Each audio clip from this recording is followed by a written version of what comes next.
എൻ്റെ ഈ വർഷത്തെ വിഷുക്കണി ഇതായിരുന്നു. പക്ഷെ ഇതെനിക്കൊരു വിഷുക്കണി മാത്രമായിരുന്നില്ല, ഒരു കെണിയും കൂടി ആയിരുന്നു കേട്ടോ. അതെന്താന്നുള്ളത് ഞാൻ കാണിച്ചു തരാം. ഈ കിണ്ടി എനിക്ക് ഇന്ന് രാവിലെ ബെഡിൽ നിന്നാണ് കിട്ടിയത്.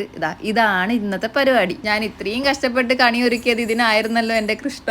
ആലോചിക്കും നല്ല വിഷമമുണ്ട്. പക്ഷെ കുഞ്ഞു മക്കളല്ലേ അല്ലേ, അവരുടെ ആ ഒരു ഹാപ്പിനെസ് കാണുമ്പോൾ ഉള്ളൊരു സന്തോഷം അത് നമുക്ക് എൻജോയ് ചെയ്യാം. അപ്പൊ ഈ ഒരു തിരക്ക് പിടിച്ച വൃത്തിയാക്കൽ ദിവസം നമുക്കൊരു സിമ്പിൾ ആയിട്ടുള്ള ക്യൂട്ട് വർക്ക് കണ്ടാലോ. ഗ്രീൻ, റെഡ്, യെല്ലോ കളേഴ്സ് ഉള്ള കുഞ്ഞു കുഞ്ഞു കളർ പേപ്പറാണ് നമ്മൾ എടുത്തിട്ടുള്ളത്. കൂടെ ഇച്ചിരി പശയും കുറച്ച് കളറും ഉണ്ടെങ്കിൽ നമുക്ക് ഈ ഒരു വർക്ക് ചെയ്തെടുക്കാൻ വേണ്ടി പറ്റും. അപ്പൊ ഇതുപോലെ ഗ്രീൻ പേപ്പർ നമ്മൾ മടക്കിയെടുക്കുക, യെല്ലോ ഗ്രീൻ പേപ്പർ ഇതുപോലെ കട്ട് ചെയ്തെടുക്കുക, ഇതുപോലെ ഒന്ന് അറേഞ്ച് ചെയ്ത് കൊടുക്കുക. കുറച്ച് ദിവസം മുന്നേ പിൻട്രസ്റ്റ് ഇതുപോലെ സ്ക്രോൾ ചെയ്തുകൊണ്ടിരിക്കുമ്പോഴാണ് ഈ ഒരു ക്യൂട്ട് വർക്ക് ഞാൻ കണ്ടത്. എന്റെ മോളെ പറ്റിക്കാൻ ഇത് തന്നെ ധാരാളമായിരുന്നു. അപ്പൊ സ്കൂളൊക്കെ പൂട്ടി വീട്ടിലിരിക്കുന്ന കുഞ്ഞുമക്കളൊക്കെ ഉണ്ടെങ്കിൽ അവർക്കൊക്കെ ഒന്ന് ട്രൈ ചെയ്ത് കൊടുക്കുക. അവർക്ക് ഭയങ്കര ഹാപ്പി ആവും. എന്തായാലും എന്റെ മോളുടെ റിയാക്ഷനും കൂടി ഞാൻ ആഡ് ചെയ്തിട്ടുണ്ട്. ഈ ഒരു വർക്ക് ഇഷ്ടപ്പെട്ടെങ്കിൽ എന്തെങ്കിലും ഒന്ന് കമന്റ് ചെയ്യണേ, ലൈക്ക് ചെയ്യാൻ മറക്കല്ലേ.